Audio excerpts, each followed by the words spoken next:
Bien, estamos ya de regreso en la parte final del tema de esta noche, el futuro del PLD. Estábamos hablando con 4 jóvenes dirigentes y vamos a seguir hablando 4 jóvenes dirigentes de esa organización política, todavía en el gobierno, hasta el 16 de agosto. Y le preguntaba al final del segmento anterior, ¿a qué atribuyen ellos la derrota sufrida en las elecciones municipales de febrero, de marzo, por supuesto, porque se suspendieron, y en las elecciones presidenciales y del Congreso más recientemente el 5 de este mes? ¿Qué le falló al PLD? ¿Qué no se hizo que debió haberse hecho durante todo ese largo proceso electoral? Bueno, primero hay que entender realmente que hay muchos factores que a veces no necesariamente tienen que ser internos, sino que pueden ser externos. Estamos en un posicionamiento donde el Partido de la Liberación Dominicana tiene, y sabemos, años, ¿verdad? Años democráticamente elegidos. Estamos en una etapa donde se dividía el tema de cuándo iban a ser las elecciones, ahora una etapa municipal y otra que iba a ser presidencial. Se jugó con el tema desde el punto de vista del febrerazo, algo que escapó a todos nosotros desde el punto de vista, ¿verdad? Fue algo técnico, pero que al final el Partido de Liberación Dominicana se le estigmó de causal de eso, y bueno, ya vimos que aunque se aclaró después del tema, la misma OEA, para nosotros eso nos afectó bastante. Y esos fueron productos que se dieron. Yo entiendo de manera particular que hay un tema de desgaste a nivel también de la dirigencia del partido. Entonces, la manera de conexión entre ese desgaste más los nuevos, había que hacer un trabajo para que el trabajo fuera mayor, y uno lo puede ver ahora. También vemos aspectos externos desde el punto de vista de medidas que fueron tomadas que a lo mejor son causantes para que el PLD represente un tipo de amenaza para sectores empresariales, para sectores externos internacionales como Estados Unidos y Norteamérica, luego de asuntos que fue tomado en el liderazgo del PLD de Danilo en el tema de asuntos del escenario chino. O sea, hay muchas cosas.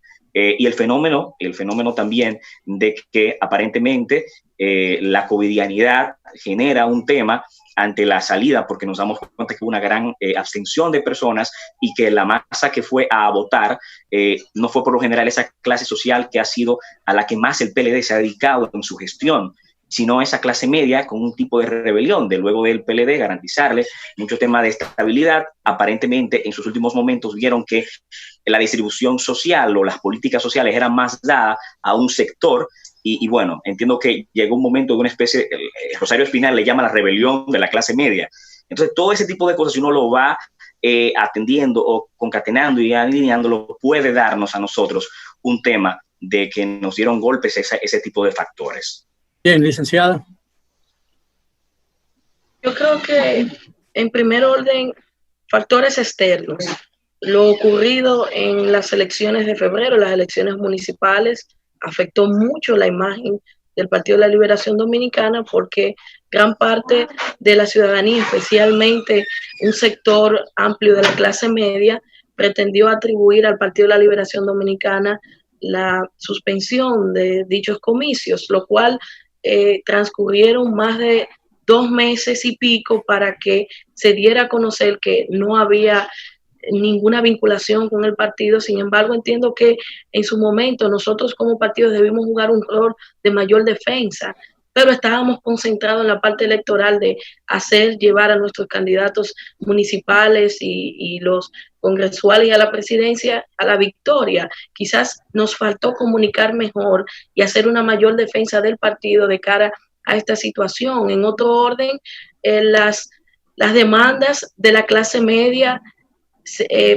de repente la clase media se apoderó de un escenario mediático y entendía que el gobierno liderado por el presidente Danilo Medina no estaba dando respuestas. Rosario Espinal hace referencia a que en el 2000, previo al 2017, Danilo Medina da una respuesta con el 4% a la educación y hizo posible que se mantuviera la simpatía y en cierto modo mantener contenta a la población, lo cual no ocurrió ahora. Habían demandas que hubo silencio, y nosotros como partido tenemos que sentirnos culpables, y reitero que debemos pedir disculpas a la población y sobre todo revisar esto para que no vuelva a suceder. El propio desgaste que sufre una organización política que durante 16 años se mantiene de manera ininterrumpida en el poder, aun cuando haya hecho una obra de gobierno tan hermosa como lo ha sido la obra de gobierno de Danilo Medina.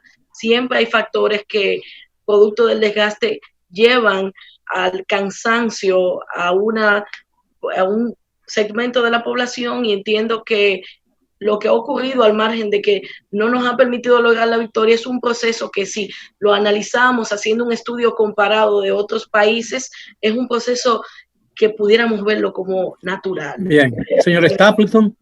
Yo pienso que el desgaste natural de 16 años de gobierno, la división la división interna de octubre, la suspensión de las elecciones y además la desmovilización del partido fueron los factores determinantes en la derrota que acabamos de tener.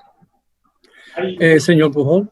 Sí, perdóname, gracias, don Miguel. Mire qué pasa. Casi todos los compañeros han mencionado factores externos, exceptuando Nelson, que yo quisiera comenzar por donde termino Nelson, que es la desmovilización del partido.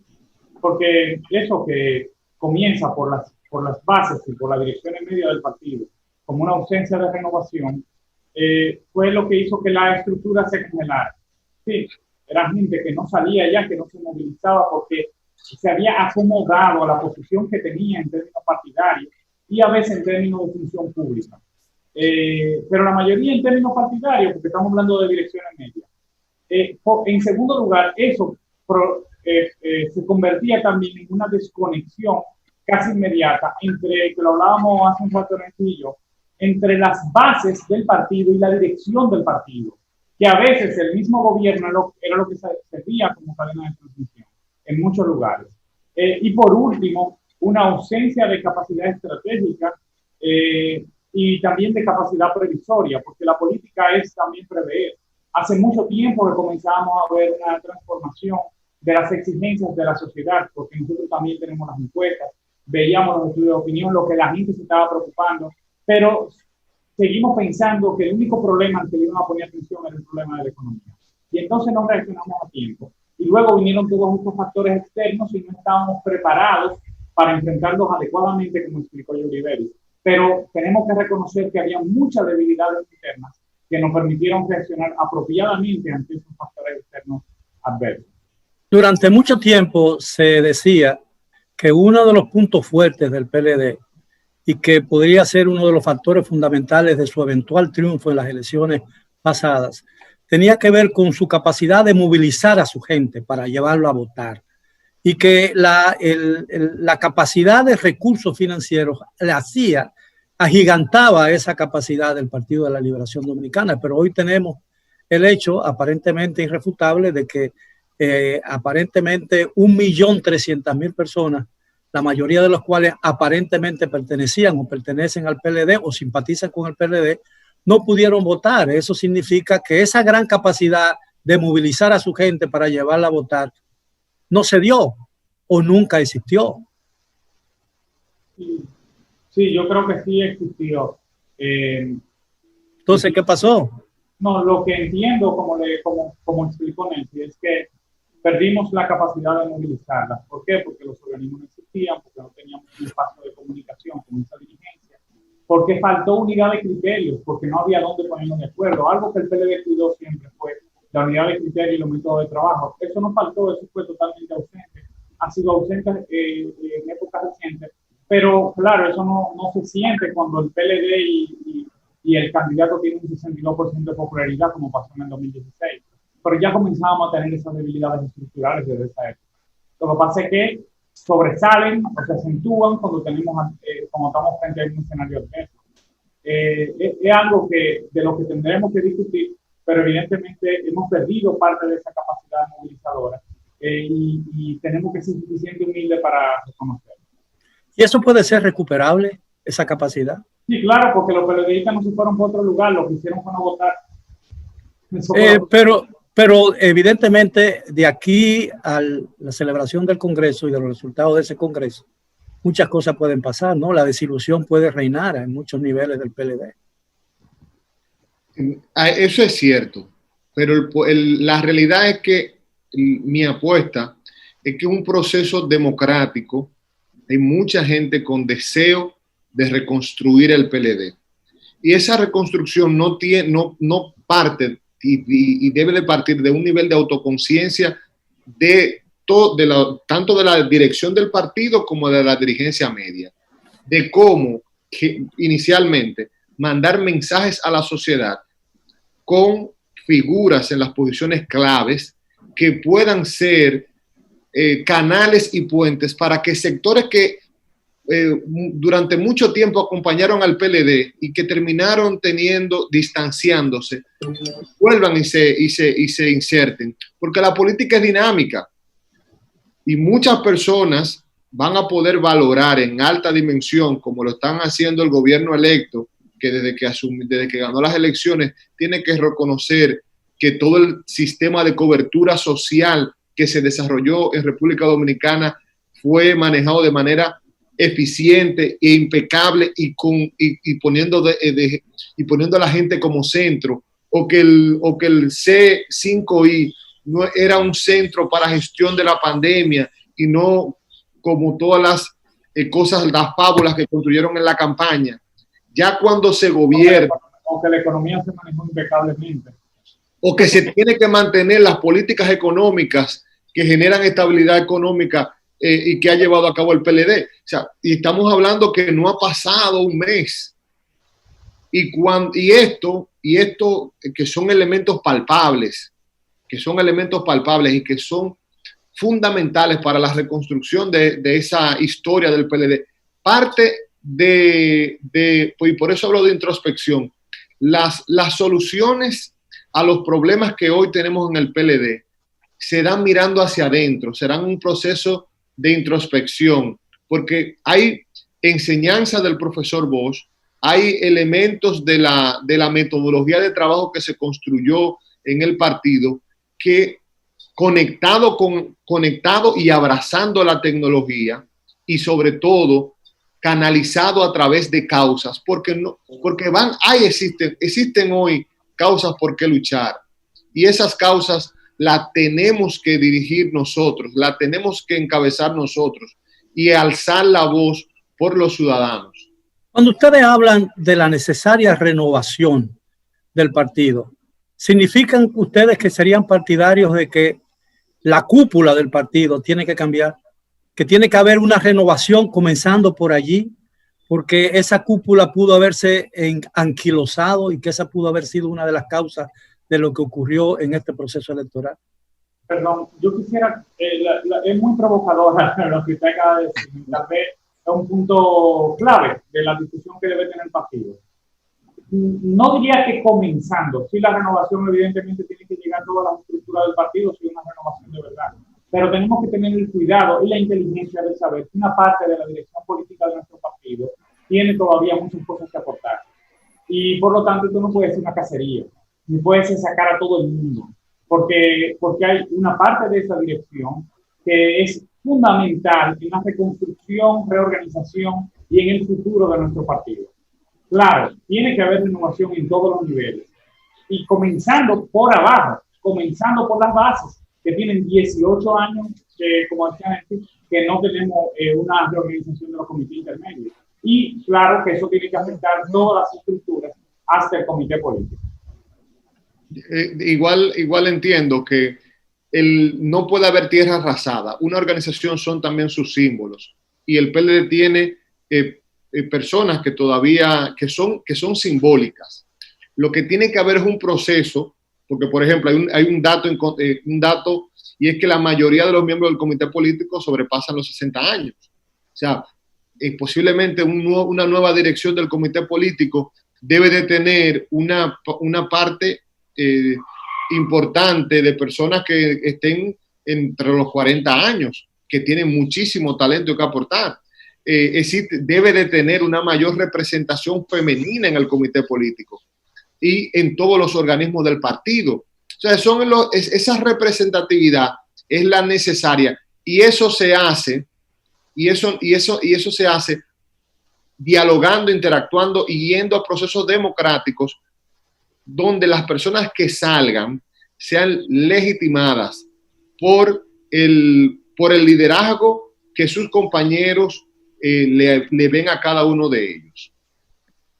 La división que se produjo durante las primarias del partido afectó los resultados electorales. Piensen ustedes, a pesar de que la Fuerza del Pueblo no registró ni siquiera un 5%, creo que 4,29%. Sí, en ese aspecto, una ruptura siempre a nivel de cualquier partido va a afectar. Porque se necesitan, primero, se necesita del potencial de la persona que se va, pero de igual manera de ese grupo que tiene un tipo de simpatía. Y nosotros, la verdad que para reconocer la parte de como miembro del Partido de la Liberación Dominicana, se nos fue otro miembro y una persona que tuvo una trayectoria importante y significativa en el partido. De manera que eso, claro, fue muy significativo. Lo único que de igual manera también se evidenció donde hay una mayoría real, ¿verdad? Porque contrario a lo que se daba en el proceso, que se adjudicaba un tipo de liderazgo con una cantidad numérica, vemos que la realidad nos dice que hoy el Partido de la Liberación Dominicana sigue mostrando una fuerza en un momento que se dieron todas las variantes donde no pudimos tener ya el poder, pero que sí nos muestra también que hay una simpatía latente y que sigue, que entonces hay que trabajar de cara a una construcción de mayoría, a una construcción ciudadana, que es todas esas cosas que tiene el partido ahora, luego de una transformación, de una renovación, que nosotros nos acotejemos bien. Entonces venimos nuevamente con la gran expectativa de que seguiremos siendo un partido, como dijo Juan Bosch, de liberación nacional. Bien, entonces, por favor. Claro, gracias, don Miguel. Como dice Aladín, las rupturas degeneran sus consecuencias negativas, y en este caso, aunque electoralmente no ha tenido un gran efecto, los números están ahí, siempre genera una percepción social que puede afectar institucionalmente. Sin embargo, entiendo que la apuesta del Partido de la Liberación Dominicana en este momento es reconquistar al pueblo dominicano, a quien por muchísimos años estuvo creyendo en nosotros, en una obra de gobierno que la han citado aquí, y nosotros tenemos más que sombras. El Partido de la Liberación Dominicana ha generado grandes luces para la República Dominicana, y eso obedece a que el partido goza de miembros que hoy día son funcionarios todavía, y es el caso de, por ejemplo, y está aquí, yo quiero, siempre lo menciono en todos los espacios, Johnny Pujols, que estuvo, nunca, señores, usted ha escuchado hablar algo negativo sobre la gestión de gobierno, la gestión frente a la cosa pública que ha administrado. Tenemos casos Chanel Rosa Chupani, José Dantes, que son personas, entre muchísimos, porque el Partido de la Liberación Dominicana goza de una matrícula de mucha gente seria, buena, capacitada, pero que sobre todo vive apegado a dar esa respuesta de las demandas sociales que tiene el pueblo dominicano, y eso necesariamente es lo que nos va a llevar nuevamente al poder, tener el corazón